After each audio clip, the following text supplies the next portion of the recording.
All right, welcome to the Speak Your Piece podcast. My name is Ian McNaughton. Big E, thank you for joining us. We are pleased to be welcomed by two very special guests. First, Justin Yip. Justin, how are you tonight? I'm fantastic. How are you? That's great. I'm glad to hear that. And also joining us, first timer, as we like to say here at SYP, Patrick Deane. Patrick, how are you? I'm doing great. What about you? I'm living the dream. SYP Creator Scott is not here tonight. He's off taking hot air balloon classes and learning how to fly a hot air balloon. That's what he's doing on a Tuesday night in Squamish. Clearly not counting the Saturday selections right either. So okay. You got your beef for Saturday selections. I suggest you take it up with him. I don't know if people actually still know that I'm not doing selections right now on Saturday. Oh, I thought it was you. I haven't been doing them recently. Scott's been doing them. So pretty much if you have, I'll just say this now. If anybody listening or anybody watching has any issues with selections whatsoever, take it up with Scott, not with me. You know where to reach him. I will give out his address if I have to. Will make things a lot smoother. So pretty much before we actually get into the actual meat of this podcast, I figured we should at least introduce ourselves or at least explain how we know each other. I'll start with me first. So I know Justin from meeting him at a UBCO. Pretty much, I think Justin fell in love with me like the first time he met him. And then I met Patrick while hanging out with Justin, but I don't think Justin wanted me to hang out with him or at least introduce me to Pat because I think he thought I would embarrass Justin being in front of his friends from the city. I don't know. Again, don't know if there's any truth to this. Justin, how do you know myself? How would you consider our friendship? Or when was the first time you think we met? I think it was at UBCO. And also, how do you know Patrick? Well, we actually met at a hockey game, not at UBCO. No, we met before at UBCO. No, we didn't. We did. We really didn't. I think I should tell that story about you at UBCO about me meeting you, but we'll save that for later. Okay, but my first memory of you is at the hockey game. Okay. Because you what was it? You you're like, oh, I bet you study a lot. And then I just called you racist. Yeah, because I was talking about UBCO and how, because I think it was a finals week for you guys, wasn't it? You guys all had a bunch of finals, so none of you were actually, like, it was a big deal to get you guys out to the hockey game. And then I'm like, so are you studying a lot? And you're just like, wow. Is it because I'm Asian? Yeah, and it's just like, that's not the intention whatsoever, but sure, okay, whatever. And how do you know Patrick? I know Patrick from elementary school, so known each other for many years. Okay. Yeah. All right. Good. I'm glad to hear that. And Patrick, so you know Justin from elementary school. I think I met you once at SFU, and I think it was before I went to Japan, if I'm correct. Yeah, I remember you were talking about it I think it was in the library we met, right? Yeah, like the downstairs. I don't know what actual level that is. That feels like forever ago. Jeez. I know, it's like a whole panorama has started and is now maybe going to finish possibly since the time we met. So that's cool. This is more going to be an F1 specific podcast. I promised the guys we would talk about F1. We get them on the pod to talk about Formula E. That's why I have the hat to, signify that I know what I'm talking about. Exactly. I know what I'm talking about. So I guess we should go.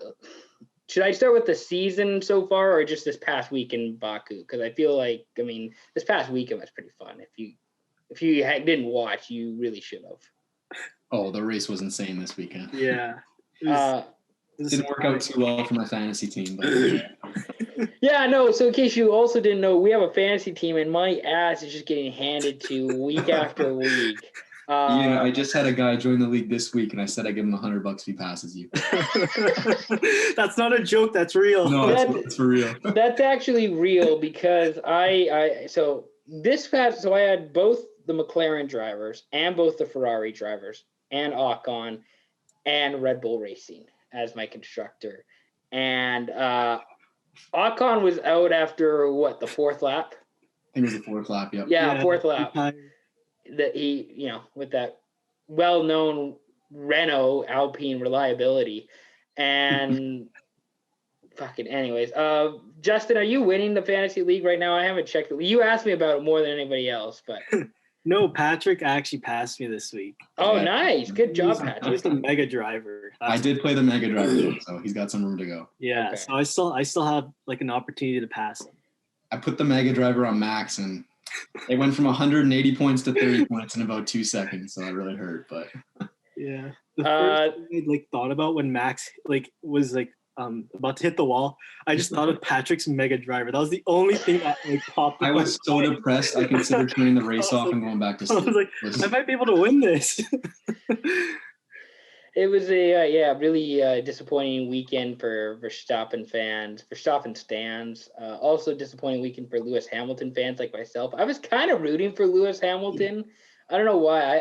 I kind of root for him. Like I root for him as like an underdog because now he's like, you know, he's not an underdog. He's not an underdog, but I feel like there's like this negative backlash against Lewis. Like, oh, now his car is maybe as good as Red Bull's, and maybe now Verstappen can finally beat him. It's like, nah, he's still the champ. He still got it. And then he just absolutely cooked his brakes before they even went on the restart in the final 2 laps. But that's okay. Did you see the problem was he hit the switch on it?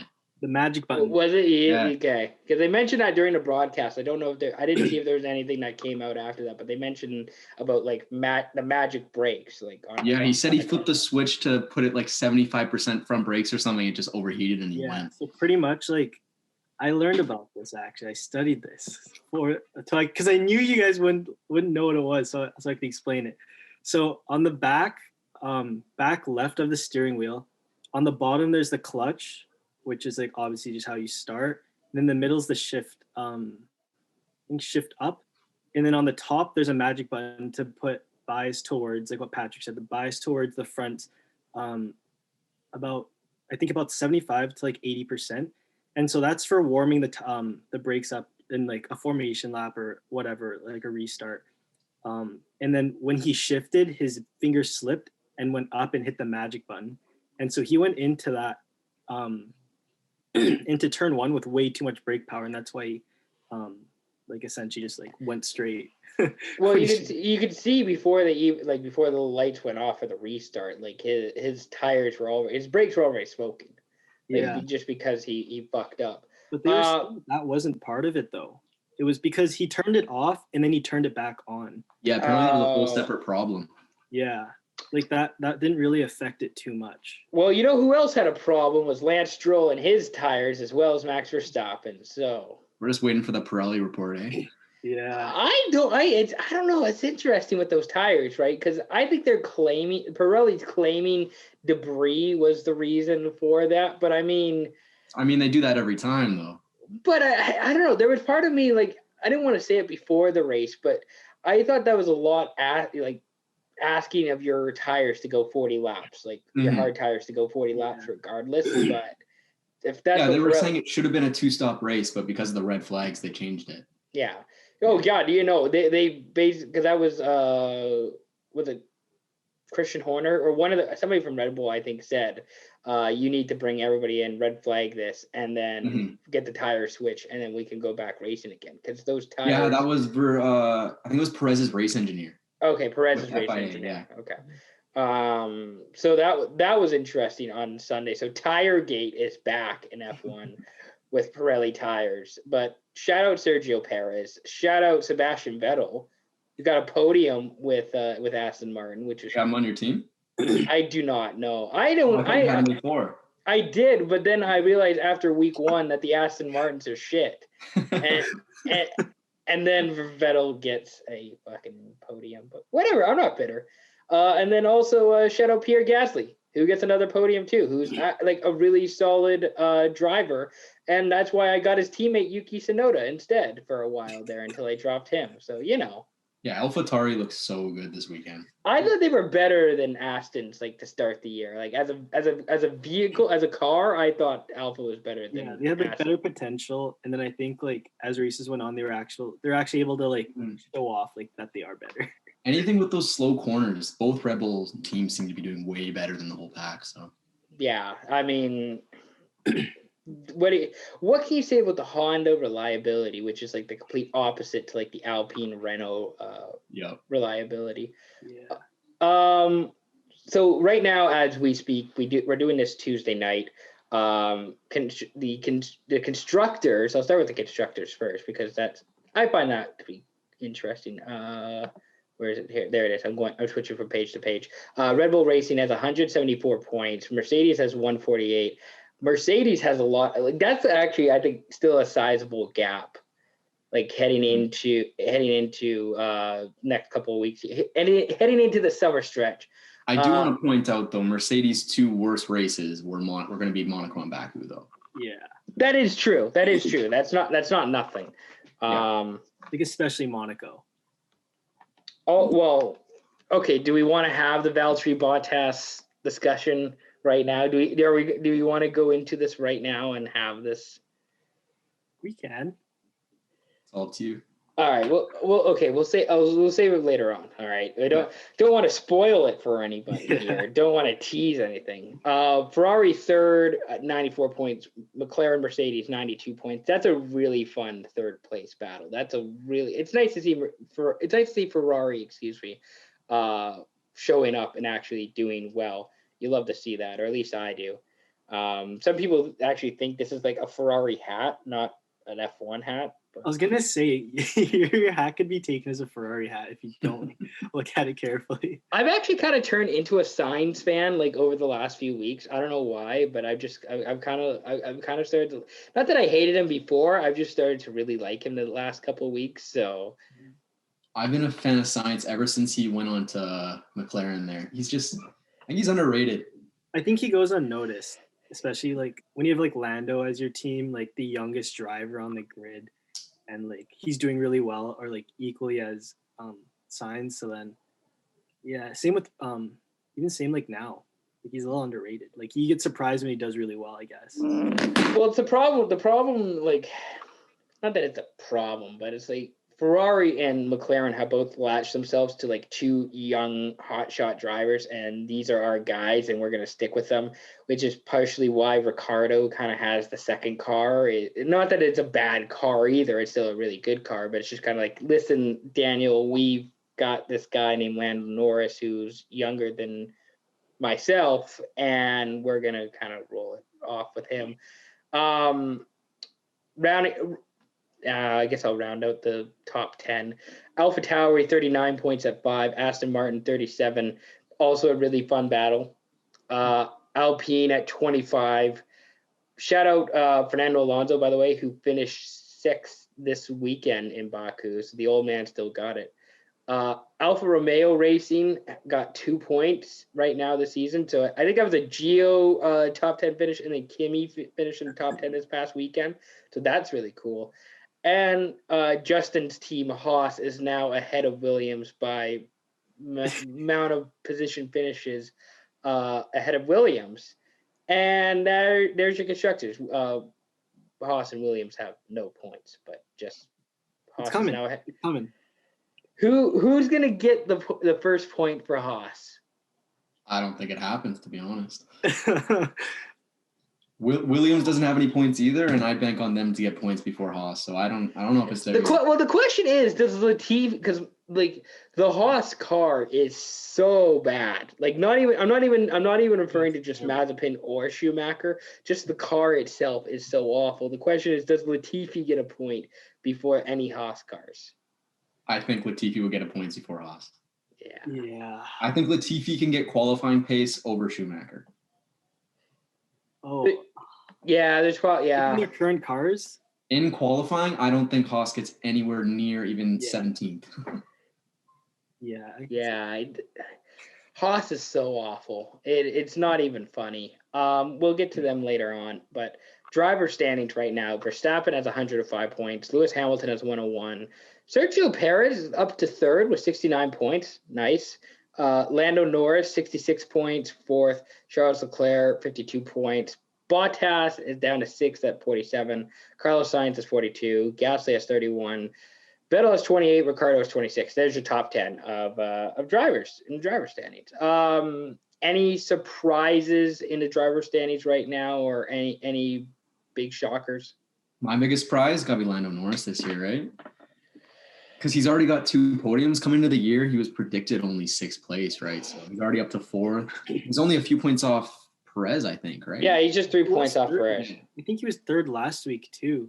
Mm-hmm. And he only just got bumped down this week because obviously Perez won. Well, the other thing too is the fact that he had a grid penalty because from what happened in qualifying this past week. So he started 9th when he was supposed to start 6th. So that's something. But I mean, I'm a little surprised that Bottas has dropped down so far. Like, I know the Mercedes car isn't as good as in years past. Like, they don't have DOS this year and all this sort of stuff. But there's no reason why Bottas should be behind a Ferrari and a McLaren. I think over the year that will change, though, just because he already has, is it 2 DNFs? I think I was doing the calculations. He had 6 podiums in his last 12 races or something, like 7 podiums in his last 12 races, like something ridiculously low like that. Yeah. So Justin, is that just the car or is that Bottas? I don't know. I feel like people like expect him to be like a lot higher, and that's why it comes off as surprising because Lewis is doing so well, and like technically they're supposed to have like an equal-ish car, like to some degree. So I think that's why it like comes off surprising. But then like when you really look at like all the actual facts, like it does kind of make sense like why he's below Leclerc, Norris. Did you notice the Mercedes drivers had different rear wings this week? Yeah, like they did. Bottas had the big wing, yeah. Yeah. I was gonna say not Martin Brundle, he wasn't doing commentary, but Paul DeResta I think was doing commentary this week, and he mentioned that during the race where it's just like Bottas needs to go. He's got the big wing, or they should have got tires on him at the end too, and they didn't. They were saying maybe it was because they only had one of those small wings, but why would you come to Baku with only one trimmed off wing? Like that makes no sense.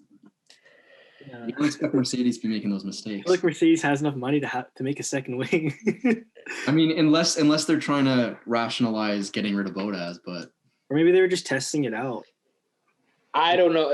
Well, here's the thing. I know that they set their cars differently for the different like you set your car different for Monza than how you set it for Monaco, right? Like it's not the same car every week, but I mean, like you say, Pat, he's got 2 DNFs. He's got 3 third-place finishes this year, and then he just finished 12th in Baku. Like, I don't know. I'd like to see more, but maybe that's just. We've only had 5 races, right? Or is it 6? But 6 now. We're heading up to round 7 next weekend. Yeah, so 2 of those were Mercedes' arguably worst tracks of the year. They knew that going in. So what I'm saying. Oh, did we lose Pat? At a completely different standard there. Okay. Could you repeat that? Because did I cut out there? You cut out, yeah. Okay, I was saying 6 races down. We've already had Baku and Monaco, which we knew going into the year, which were going to be Mercedes' worst races. Yes. So if we had those 2 Austria races that are coming up, I think not the next race, but the 2 weeks after that. Yes. And I think we're looking at we're having a completely different conversation. All right. You know what? That's a fair point. That's a fair point. I can't argue with any of that. All that is logical. Yeah. I can't debate any of that. Moving on, do we have any favorite moments from the season so far? Any like highlights from from the past 6 races that we have enjoyed that really stand out? I mean, I think this past weekend was probably one of the highlights of the season so far, where 3 drivers who haven't finished in the podium so far this season all finished in the podium. Sergio Perez won a race, which was cool. The Sebastian Vettel second place moment was really cool. Justin, favorite moment that you've had so far this season? I don't know if I have a favorite moment. I think my favorite moment was. Is it MazepinSpins.com or something like that? It might have been Mazepin passing Lewis and Max, or it might have been Max having his tire blown. Just because of fantasy, I'm competitive. This race was really exciting for me, I think. Yeah. Okay. All right, Patrick, do you have a favorite moment this season or a highlight from the season so far? On a joking note, it's obviously Hamilton going straight through on that first corner, but more seriously, Perez getting the winning Baku is what I mean. Because I think him just showing how he's adjusted to that car, especially compared to someone like Daniel Ricciardo, who said he's going to need till mid-season, I think that's really impressive. All right. We're going to do we're going to do a fun game here, or I'm going to call it a fun game. Hopefully it's fun. We'll go with our underrated, overrated, favorite, and least favorite. I'll give you 4 things to choose from. We can do 2 of these: underrated, overrated, favorite, least favorite. We can, out of the 4, you pick 2 of drivers, personalities, constructors, or circuits. So pretty much, basically, we're going to do our overrated, underrated, favorite, least favorite, either drivers or circuits or constructors. I'll let you guys choose which ones you want to do. Justin and Patrick, you guys can each pick one. Okay. I think drivers and circuits is the way to go. Drivers and circuits. Justin? I don't even understand this game. Like circuits we've done already, or just any? No, in general. So pretty much, Justin, I'm trying not to make it confusing for the bright SFU mind of yours, but pretty much it's basically we're gonna do like our drivers and our circuits. A circuit we think is overrated, a circuit we think is underrated, our favorite circuit, our least favorite circuit, and then do the same thing for drivers, unless you want to do something else like personalities or constructors. No, what Patrick said makes sense. We kind of already touched on like the circuits, so. All right, so we'll do drivers and constructors. How about that? Okay. All right. Underrated driver. Patrick, I'll start with you. Who's an underrated driver in Formula One right now? Underrated? Well, I mean, I was gonna say Sainz, but I feel like he's already rated, but he's not rated as high as he should be, in my opinion. Okay. I think he gets overshadowed by Leclerc a lot. All right, I'll take that. And then other than that, I was gonna say Esteban Ocon, just because with that unreliability of the not Renault, sorry, Alpine, he's actually doing pretty well this year, especially with qualifying. Fair enough. Justin? I agree with the Sainz thing. I think he's pretty underrated because Leclerc's like their golden boy. So then like in marketing and things like that, like he's meant to like be like that main face. But I think I want to say Gasly's a little underrated. Like not like a lot, but like a little bit. I feel like he gets a lot of hate, and like everyone like thinks of him as like someone who got dropped from Red Bull, and like fairly he really did like deserve it in my opinion. But like at the same time, like he isn't like that bad. Like he is still like a really good driver. Like, and I think he is kind of showing it like as the seasons progress too. You guys both took my drivers. I was going to say either Sainz or Gasly. I'm also going to throw in there Antonio Giovinazzi just a little bit.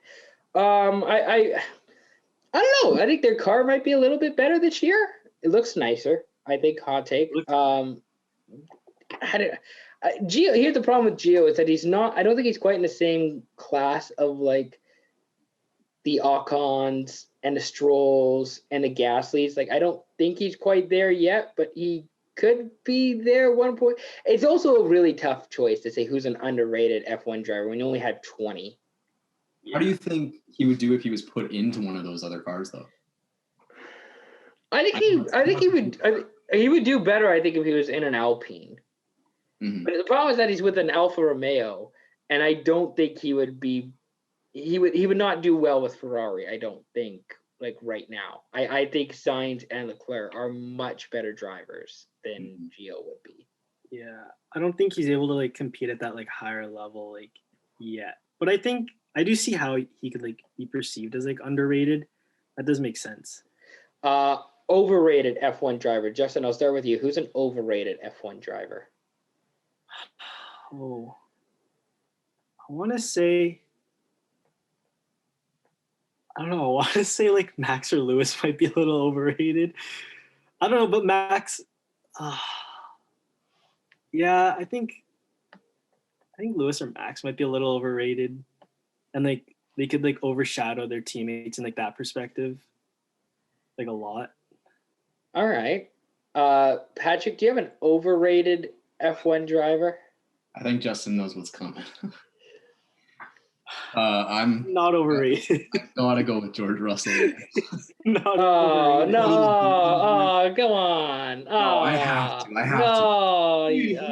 He's probably touted he's as underrated if anything. No, he's touted as one of like the next best, but Because he is. look at him compared to all the other young guys. Well, I was gonna say he does drive a Williams. Like, that's I mean, even credit. when he's in the Mercedes, he always messes it up. He was in a Mercedes once, and the only reason they messed up was because that wasn't even his fault. Yeah, that was his. That was a switch set. That was because they did. What is it? They tried to do like a double stack, and they just screwed it up. I just think Mercedes and Toto value him a little too highly.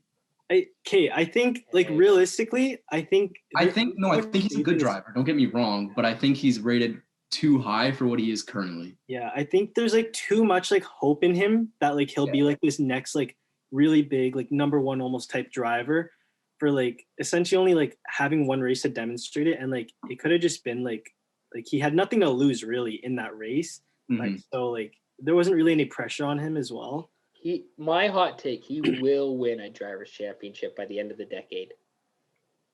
Yeah, I think so too. Do you think he's better than Lando Norris? If he gets traded to like a better team. Like right now? Right now? Because Lando Norris is also 2 years younger. Lando Norris was born 2 weeks after I was. Really? That's just insane to me that Norris is for us, eh? Yeah. Anyways, I don't know that Russell's better than Norris right now. I do think it's very competitive. If you put Russell and Norris in the same car, I think it's very competitive. I think it's very close. I feel like Norris is just a bit better because he's been in the better cars, so he's raced against better drivers, whereas Russell doesn't necessarily like have that like experience of racing up there with those like mid to like top tier teams. But I think they'd be pretty equal if they had like equal experience, but obviously they don't. So yeah, you're completely right, because once George Russell gets into those situations, like most of the time he'll give up the place or he'll crash into Bottas like we saw at Monza. I was gonna say in Imola. I was gonna say at Imola.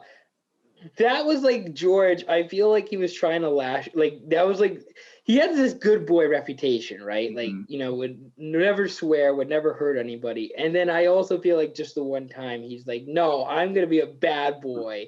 I'm gonna be a heel, and I'm going to go over to Bottas and tell him off in his British accent. And that's why I don't think he necessarily thought it was that bad of a move. I just thought he was, having a little bit of an outbreak, which is fine. You're allowed to have that. That will happen when you're young with the inexperience, right? Yeah, exactly. You're always going to think you're right and they're wrong. Favorite F1 drivers. If you have a favorite F1 driver, go and just say it out loud. I don't care which one of you goes first. Go for it, Justin. I really like George Russell. Dude, when I would rewatch races, I click his camera and just watch him racing. I don't watch the actual race. But other than that, like as like a racer in like the top tier, like I watch. What else do I watch? I like. You must see a lot of Kimi Räikkönen's car. Yeah. I see a lot of that livery, that like burgundy livery. I like the livery though. Not gonna lie. Nice. It looks really nice. Patrick, do you have a favorite F1 driver? I'm kind of torn because I'm a big McLaren fan. Okay. But my favorite to watch has to be Sainz. I don't know. There's something about him, and me personally, I feel if he had like the personality of one of these top guys, he'd be getting a lot more respect. Yeah. All right. But I don't know. I feel like I'm not saying he's great. I'm just saying I like his driving style. Yeah, he's got a really good style. He's very smart too, which I have to give him credit for. He is very smart, and part of the reason I say that was back in Bahrain in the first week of the season where he's like, yeah, I didn't drive the car full on. I didn't drive it 100% because I'm still learning it. I don't know what the car is going to be like, because you have to remember, this is a Ferrari and they haven't really been, the highest achievers of the past few years. So like, might take it easy to kind of see what the car is like. And now that the Ferrari's doing well this year, and now it's getting better, Sainz getting used to the car more, the car's actually performing well. Leclerc's actually getting pole positions a few times, which, I mean, they were red flags, but not for nothing. Just saying, like, the Ferrari and Sainz, I think that's a great combination, and I hope it works. I hope it lasts with those two. Plus, they changed their powertrain provider this year too, right? So that's even more impressive. Yeah. My favorite driver, I don't know. There's only one F1 driver that I outright hate, but I like a lot of these guys. If I had to pick a favorite, it's probably between like Russell and Mick Schumacher. Really? I like Mick. Vettel fan. No, I like Vettel. The Aston Martin thing, I don't think it's gonna work as well. Like it's not gonna be. I don't think it's as good as people think it is. Mick Schumacher, though, the reason I like Mick Schumacher, he's gonna win a drivers' championship, probably with Ferrari by the end of the decade too, is the fact that he's like a PR's person dream. He's really nice. He's a big, good-looking guy. Big name, so you can promote that. Like all the stuff that you want out of a person or an F1 driver, you got with Mick Schumacher. And his teammate is a complete dickhead who is like the complete opposite, a PR nightmare. And that's why I like Schumacher, because he's, outside of just this past Sunday, he's been rolling with the punches for the Haas criticism that they've been receiving. And I like that about him. I like that he's able to roll with the punches, and he knows his time's coming eventually. So kudos to Mick Schumacher. I completely agree with you in the terms of like he'll win the drivers' champion at some point. I just think it will happen later than people think. It's really it kind of depends. I think a little. You can see the inexperience in it, but that may just be the Haas car. I could be completely wrong. I think it's the Haas car. I also think the whole future, I think, depends on like the Lewis Mercedes. What the hell are they going to be doing like in the next couple of seasons? I don't know how long that's. You know what Schumacher's contract's like lengthwise? I think it might just be for the year. Like I think it might be for two. It might be for two. I don't think they actually. Contracts are hard to find in F1, and it's even harder to find salary.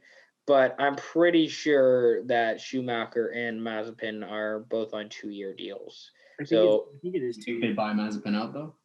No, because his fucking dad essentially just owns Haas Racing. Oh, yeah, he's the main sponsor, right? Yeah. Yes, like I get here. So Haas obviously has a team in NASCAR, and they're run by Gene Haas and all this sort of shit. It's very tough to say no to a Russian oligarch. I'll be honest with that. It's very tough to say no. We don't want your hundreds of millions of dollars infused in our team. I was thinking more on the lines of the FIA though. Not. Of course, they're not going to drop him, but there's licenses you got to keep if he hits that. I know a lot of people say he's a hazard on the road. Like he's gonna kill someone. Yeah, and then, but here's the problem. That's the whole thing with like FIA and F1. It's like it's when he kills somebody that they're gonna say, actually, now you can't race anymore. Like instead of just being. Probably won't be long though. Even his teammate. Yeah, even his teammate is fuck. I saw they were having like a disagreement during the race, and I didn't see that during the race. Do you know what that was about? That was on the final lap when like Schumacher was trying to pass him, and then Mazepin just cut him off, and then Schumacher's just like, "What the fuck is he doing?" Like over team radio. He like defended and like turned right a bit while Schumacher was passing on the right, and then Schumacher just lost it. It was like a Bottas Russell thing at Imola. Essentially, it's kind of what it was. Except no crash. No crash. You notice on the straights, whenever Mazepin's defending, he does the double move. I don't know if he knows how to control the vehicle, if I'm being honest. I don't know if he exactly knows how to control the Haas. Least favorite drivers, are we all in unison? We've just been talking about him. Are we all in unison, or do we have other least favorite drivers? Mazepin, I'll just say it. Mazepin's my least favorite driver. Dickhead, shithead. I'll call him whatever. I don't give a shit. It's my podcast, so I can do what I want. But pretty much, I can fucking live without Nikita Mazepin on my television. I will say, part of me actually wishes they would show Mazepin more. Like, I want to see him like a second and a half behind Schumacher, and just like the commentary team just being like, how the fuck did he get that far behind his teammate without a pit stop? I'm kind of like Justin with Russell. Whenever Schumacher behind Mazepin, I know he's trying to pass, I just turn on the camera, just watch it because it's so much. Patrick, least favorite driver? It's gotta be Mazepin. Mazepin, Justin. I'm not a fan of Lewis, but I respect him, so I'll pick Mazepin. All right. Yeah, I don't like Mazepin. I'm not a big Latifi fan, honestly. Like, well, he's only there because of the money too. So yeah, he's obviously there just because of his money, but like, really just doesn't like add anything. Like, he's like he doesn't really have that much of a personality, in my opinion. Like George, George is just so much better, like in like the public's eye. In my opinion. Like Latifi, I just don't even know. We're getting a bring back Grosjean shout, or I wouldn't mind seeing it. I think Grosjean's actually happy with the IndyCar experience. But I don't think he's hated that so far. He's making good money too. Yeah, he's making pretty good money at that. Latifi, the only thing I know about Latifi is actually two things. One, dad makes a lot of fucking money. Two, wasn't he also pissed off at Mazepin? Or was he pissed off at somebody else this past? No, I don't know about this race, but there was a race where he has gotten mad at Mazepin. Yeah, I'm pretty sure it was Mazepin where I've heard. Blue flag thing, or if it was a blue flag, that'd be fucking hilarious. If like, if Williams passed. Okay, yeah, definitely wasn't a blue flag thing. Take that back. All right. Least favorite drivers then. We'll do one more on constructors, underrated, overrated, favorite, least favorite. Underrated constructor. Justin, I'll start with you. Underrated constructor. I have mine if you want to think, Justin. Sure. Okay. Patrick, we'll go with you first. I was gonna go with Alpine. Their qualifying pace is just, you can't sleep on it. You know what? They're getting better. They are improving. They are getting better, and I think that's also partly because of Alonso figuring out the car as well, like exactly. the new Alpine. So that's actually a good pick. I think Aston Martin may have the race pace, but I don't think they have it. I think they're close, but they're not there yet. They'll probably figure it out. They'll probably figure it out in about half a dozen races. Like then they might start figuring it out. But I feel like they're still betting against Vettel. Sorry, never betting against Vettel. Vettel's tough.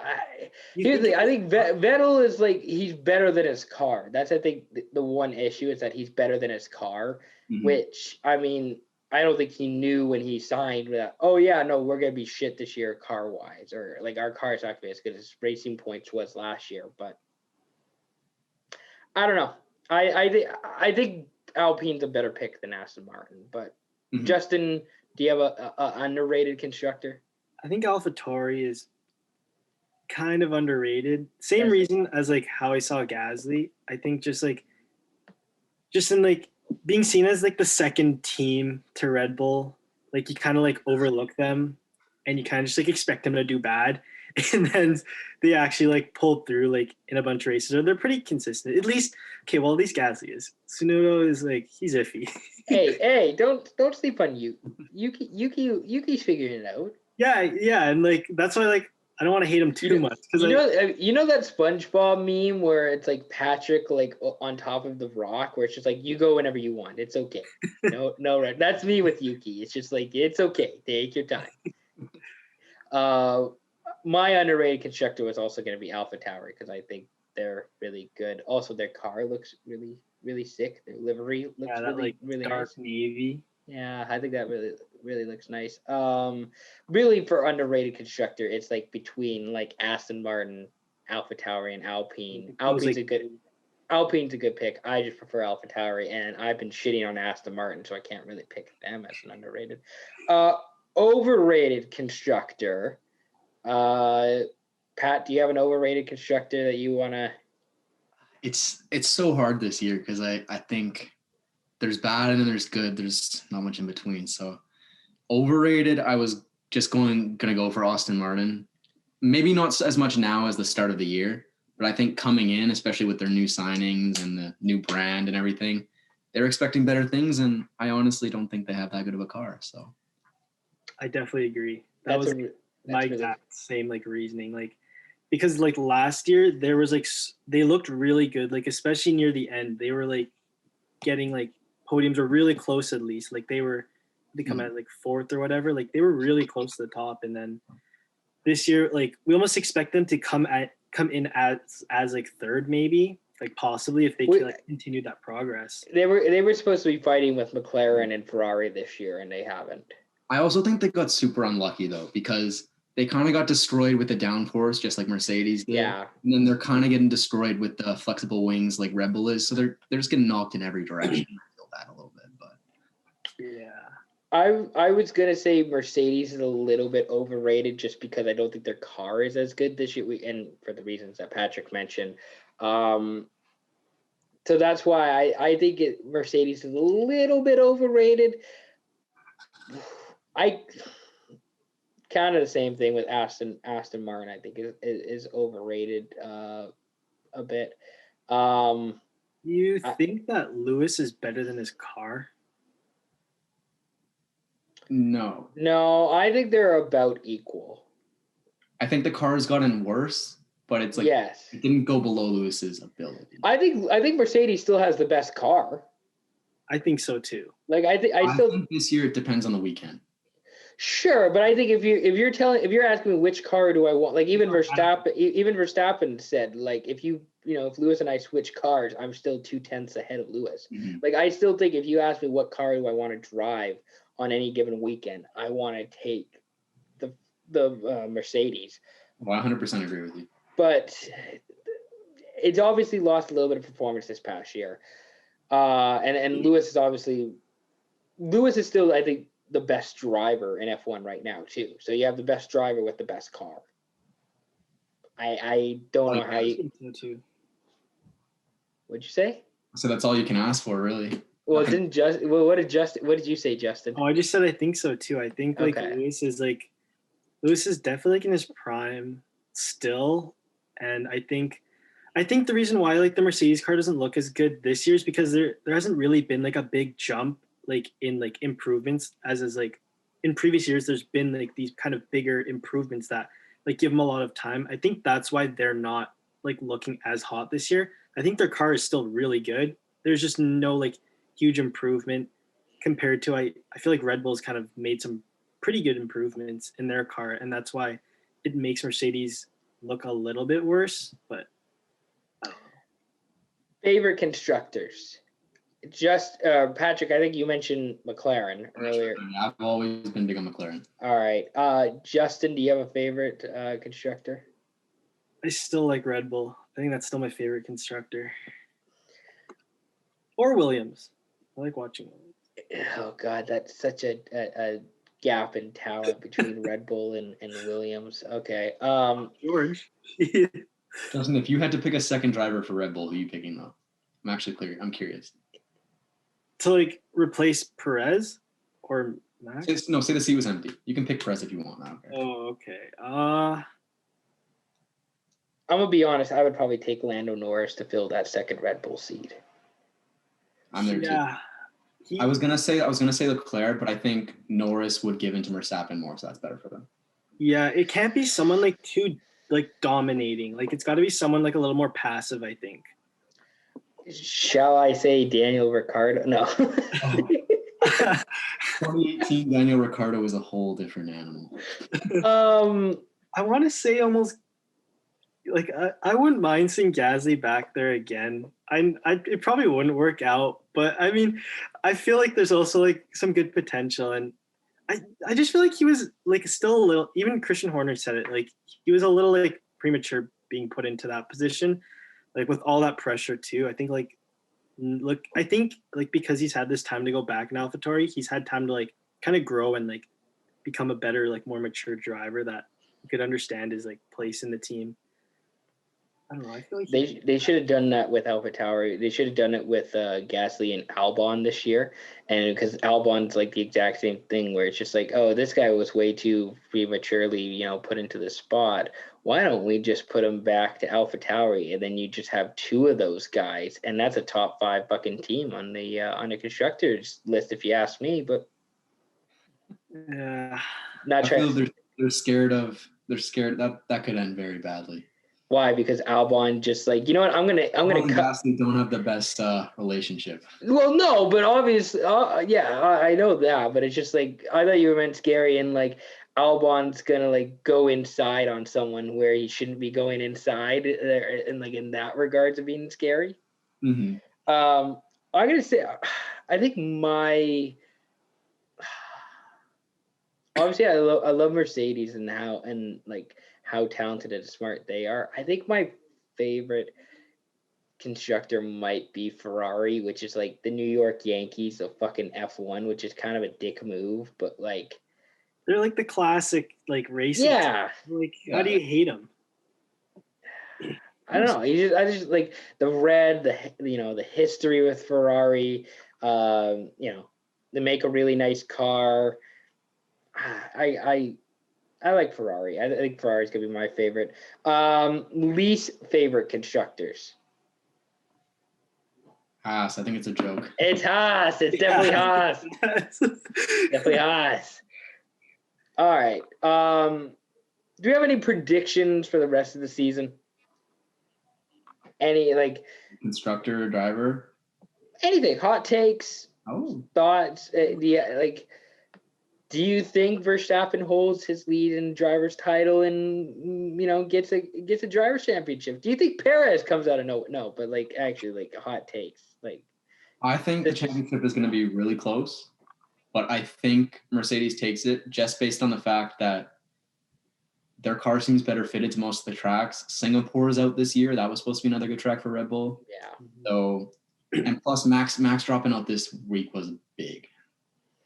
It really was, and that helped Mercedes a little bit, not a lot, but I mean, in terms of constructors, it helped. Yeah. Mm-hmm. What am I saying? 25 big points. Yeah. Yeah. I think it'll be close at the end. It'll be. I forgot what year it was. It'll be is that Brazil race, Patrick? That we watched where it was Vettel and Alonso. Yeah, it would be that situation where it'll just be really close in the end, and it's really hard to call, but it'll only be between those two. It'll just be between Mercedes and Red Bull. But I just think Mercedes just still has that slight advantage, mm-hmm. and they know how to be the better team to Red Bull, and so I think it'll still be Red Bull, or Mercedes, but it won't be much of a gap. I don't think it'll be easy to call at the end of the season. I think my hot take. I think Lewis wins the drivers' championship. I think Mercedes wins the constructors. Mm-hmm.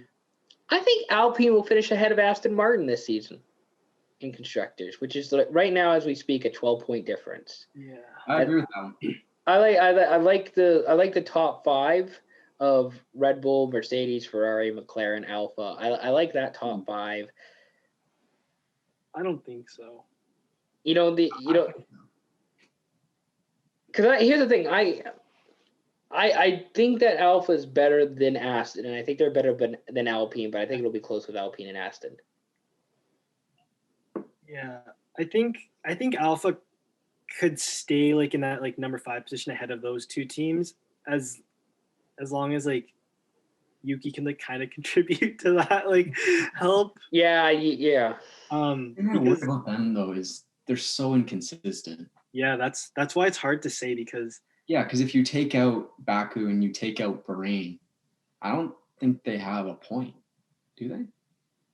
Gasly will. Gasly will, but Yuki no. Yeah. There's been races where he's got nothing. Mm. As much as I like Yuki and I don't like to slander him, it's kind of been one of the worst drivers this year. No offense to him, but he has had moments of real struggle and real disappointment. I think once he gets like kind of makes a mistake, he just like falls into this like downslide where like he just doesn't perform because he's so emotional. Like when you're racing, you get so frustrated. I do want to point out one of my races I'm most looking forward to this year. Wait, did they cancel Japan this year? No, Japan's still on. Yeah, that's one of the races I'm most looking forward to. Just I want to see Yuki in Japan. That should be really fun. I'm really excited to see Japan. I don't know if you guys have any other races. You mentioned Japan, but any other races that you're really looking forward to? I like Austria. I think Austria is a cool circuit. I like Austria. The big one for Max. Yeah. Couple big ones for Max going to Austria. Back to back Austria this year, I think. I think you're right. Yeah, I think there should be. I think we go France next, and then double Austria. I'm just pulling it up right now. France, double Austria, Silverstone, Hungary, Belgium, Netherlands, Italy, Russia. That goes to September, to the end of September. The thing is, up until Russia, I'm seeing a lot of Mercedes tracks. Yeah, they're Mercedes dominant tracks for sure. I'm really excited to see what Zandvoort's like in the Netherlands. I have no idea what that's going to be like in real life. Like I've seen like F1 2021, 2020 like sims, but no idea what that's going to be like in person. Have they raced there before? No. So basically they used to race there like 30, 40 years ago. Then they rebuilt the track and they were supposed to go back to Zandvoort last year, but because of COVID, it didn't happen. So now they're going to Zandvoort this year. That'll be really that'll be interesting. For Verstappen, I know. Any other fans in Austria? Just wait till. That's a track. I'd like to go see Austria because Austria and Belgium, they look so cool. Just the location, the trees, the mountains, the tracks and stuff. The Austria track is probably like top 3 in F1 for me. I think. Austria's in my top 5. I think Austria's in my top 5. Belgium's up there. I like Baku a lot. Baku's actually low key really cool. Like Baku's just like. I think it's a bit underrated, like how fast it is, and they have like the super softs or ultra softs. Yeah. And then it's a new race too. It's only like 5 years or something like that. Yeah. So I think give it another 5 years and then it'll be up there. I like Japan too. Japan's also. Yeah, I like Japan. I like that track. Even Brazil's like low key good. Driver change predictions. This is where we're gonna do the Russell Mercedes talk. Any other predictions, hot takes? I gotta pull up what free agents look like for 2021. But Justin, do you have your hot take on Mercedes? Okay. Russell. I really want George to go to Mercedes, but I'm also realistic and I don't know if it'll happen. Like, I feel like Toto's playing games with us. Like he had this meeting with George about like the crash and then like came to terms and like they're saying how like they're really close now and stuff. But then I don't know if George would get along with Lewis. That's what I'm like questioning. And obviously Toto's going to take that into consideration. But do you think they'd get along? I think it would work. The other question I have is Toto, I think, is on a 1-year deal too. Like he had to re-up his deal last year, right? Like over the winter to get his deal set up with Mercedes. So I think pardon? I wasn't too worried about that one considering he owns like 30. I think he'll get renewed. Yeah. No, that's just what I'm wondering if like Mercedes is just at some point it's just like fuck it, you're all gone and we're just gonna cut costs and we're tired of winning and all and like we're tired like Chicago Bulls 98 like type thing is what I'm thinking about here of just like fuck it, you're all gone. I can win without you guys. I don't think it would happen. That's just like and that's the worst case scenario. But I do think that Russell should get the opportunity to go race at Mercedes next year if it's possible. Yeah, I want to stay. The year after, yeah. What? Either like next year or the year after. Yeah, next year, then definitely the year after. There's no way he doesn't go to Mercedes. As long as he doesn't sign with another team, though. Then I don't think he would, though. I think like the opportunity to drive for Mercedes is just too enticing that you wouldn't do anything to fuck that up. Yeah, he'd hold out for one more year probably still. Another change that I had was Pierre Gasly's out of contract at AlphaTauri. Mm-hmm.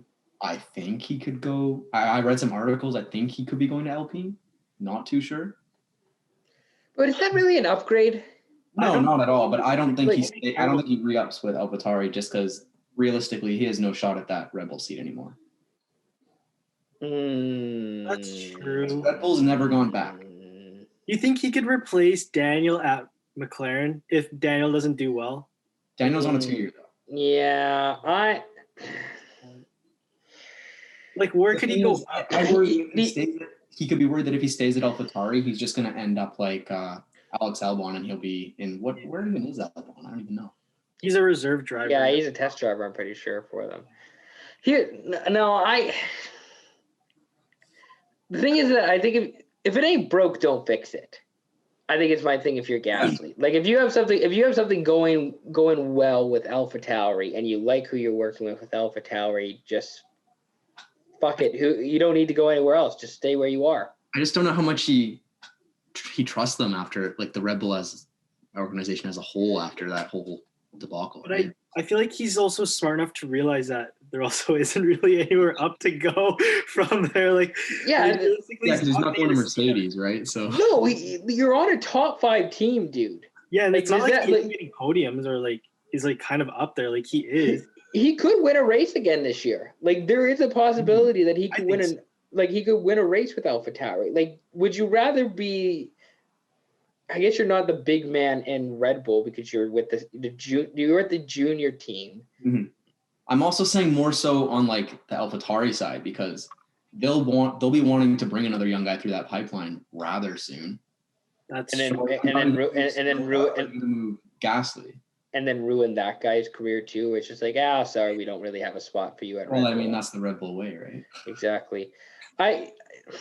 I'm surprised. I think the Alonso deal is a 2-year deal, right? So Alonso has another year after this. They've talked about Ocon going to Mercedes because Ocon was originally a Mercedes junior driver. I actually like that personally. I don't know if Ocon goes to Mercedes. I don't think he goes, but personally, I'd love to see that.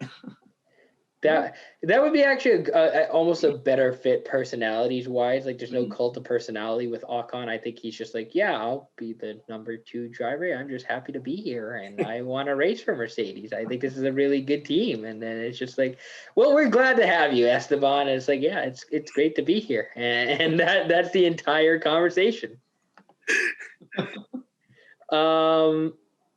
Any other driver predictions, hot takes? Like, I'd like to see Gasly stay with Alpha. I don't know if he really wants to, but we'll see. I'd like to see Ocon stay with Alpine because I think he has an opportunity to be the lead man there. I'll pose a question just because it's something I've been wondering personally, but do you think Leclerc passes his season high in wins with 2? You have to get to 3. 2019, he had 2. Yeah, I don't think it's happening this year.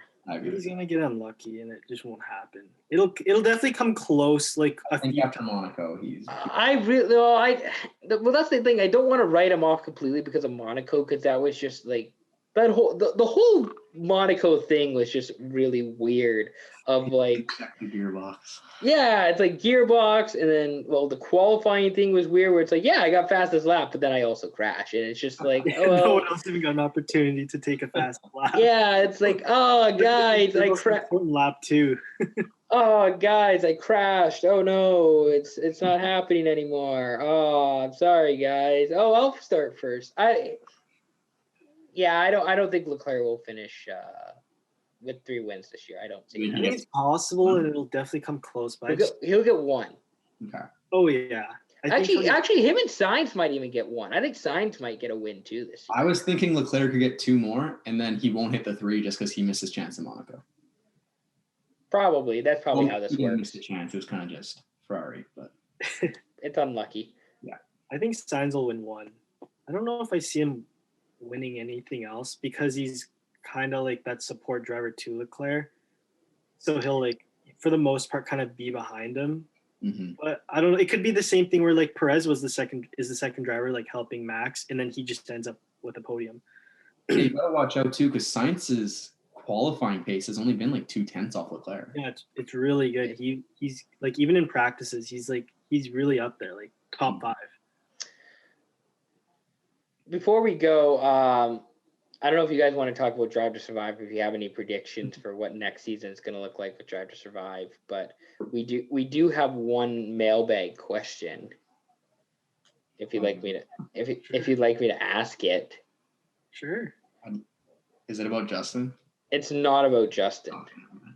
It's from Justin's friend, SYP creator Kevin Renata, who's just getting into Drive to Survive. Like, I think he's on like the second season now. And he this is the only mailbag question. And he asked Daniel Ricciardo the GOAT ? He is one of the like most entertaining, personable guys on. I'm so ready for Justin's answer here.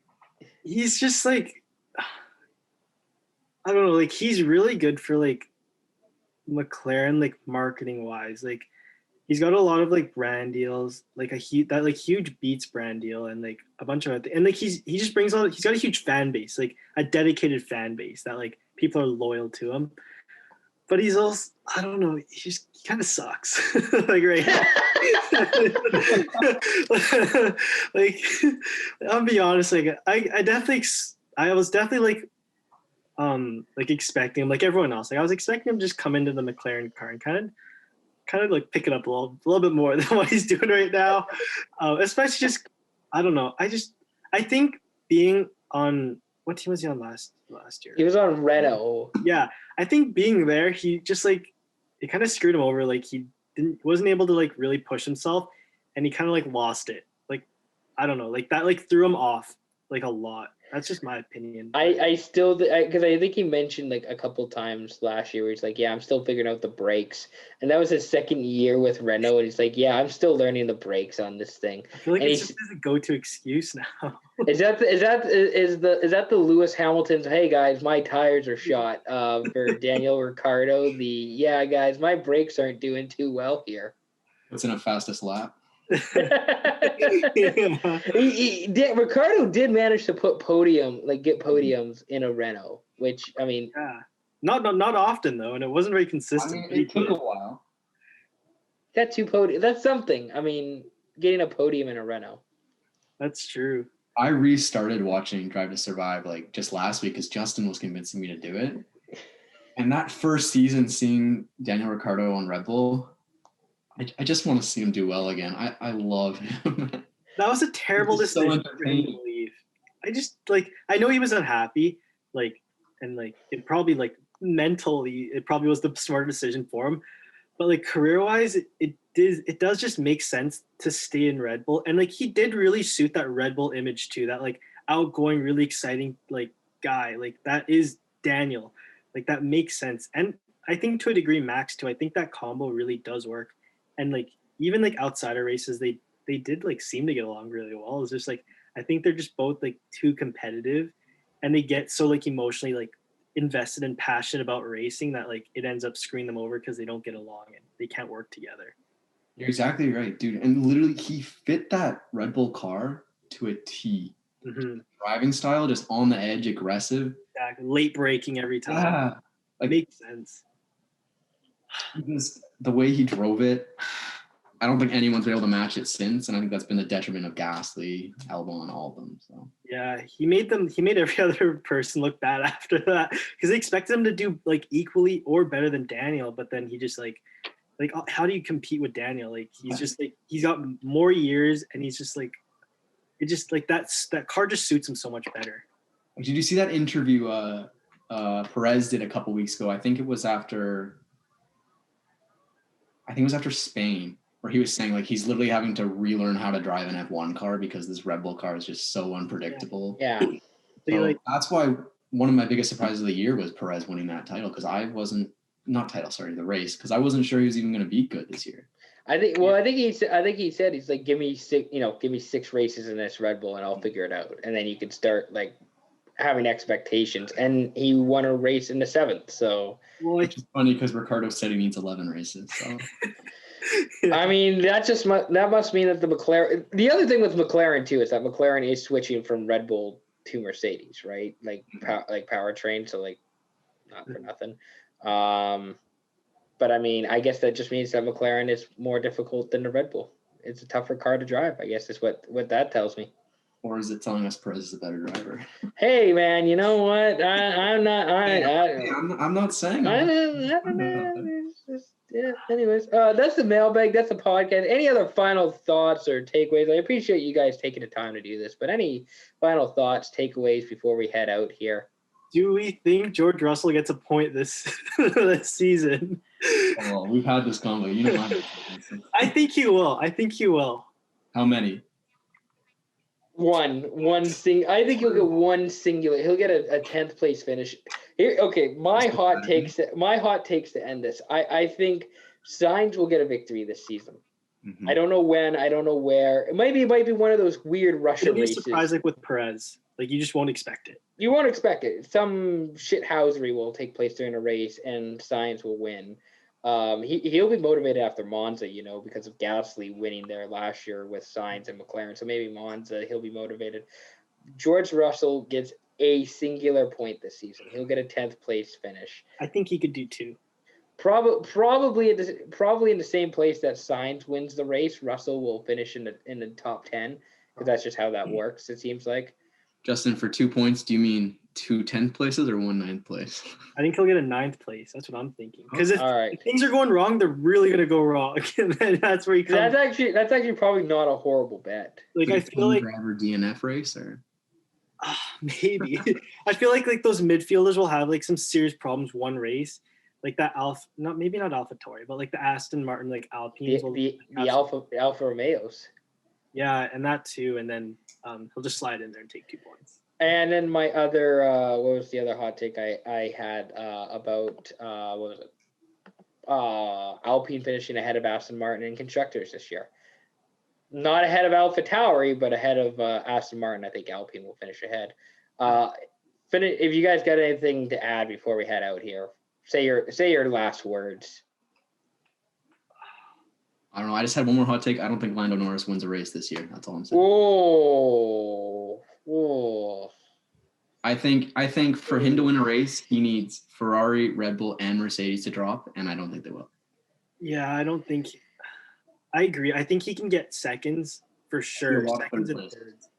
I don't see him winning. I feel like it would have to be really unlucky on like the Mercedes Ferrari side for him to like do well. I just don't think he's able to like compete with those like more experienced drivers still. I think with time he could. Like there's definitely the potential for it, but as of now, I don't think he's got the experience to like fight with like Lewis for a pole position right now. Exactly. What do you think about that, Ian? I think Lando will win a race at some point this season too. I guess I'm just going all crazy with non-Red Bull and non-Mercedes drivers winning races here, but I'm always wrong. He's in my fantasy team. No, here's the thing. Lando's on my fantasy team too, and I think Lando has a better shot to win a race than Sainz does. But really, yeah, I think so. I think Lando. Here's the thing. I think Lando has improved this season. He's got a couple podiums. Mm-hmm. If he can figure it out in near the top of the pack. Here's the thing. The McLaren car is still good. It's not like the McLaren car is shit either. I think Lando can figure it out, and he can get a race at some point. Do you think he'll win it from being lucky, or is he like really gonna like overtake Lewis? Probably being lucky. I mean, well, here's the thing. No, I don't think anybody outside, maybe Ferrari, but nobody outside of Mercedes or Red Bull are winning a race on pure car or pure skill. I think the only one outside would be Leclerc. Yeah, I think Leclerc. Again, I say maybe Ferrari, and Ferrari's a bit of a stretch, but like maybe Ferrari. But outside of those guys, if you're not a Mercedes, or if you're not a Mercedes and you're not a Red Bull, you're probably not winning on your skill as a driver or the skill of your car. Mhm. That being said, I'm still gonna get up at fucking 6 a.m. to watch the French Grand Prix at Paul Ricard, which apparently is gonna be real dog shit. Is that this weekend or next weekend? Next weekend. It's supposed to be Canada this weekend. That's why I originally wanted to do the pod this week, was because they're supposed to be Canada, and now there is no Canadian Grand Prix, which It's good we got the no race this weekend, so we can watch the Euros. I'm not watching the Euros, but that's Dude, you just. got it. Who's your Euros pick? You can't not pick France, but I'm going for England. Oh God. I should probably end the podcast there. That's the pod. Thank you very much to Justin and Patrick for coming on. I appreciate you guys taking the time to do this. It's been great.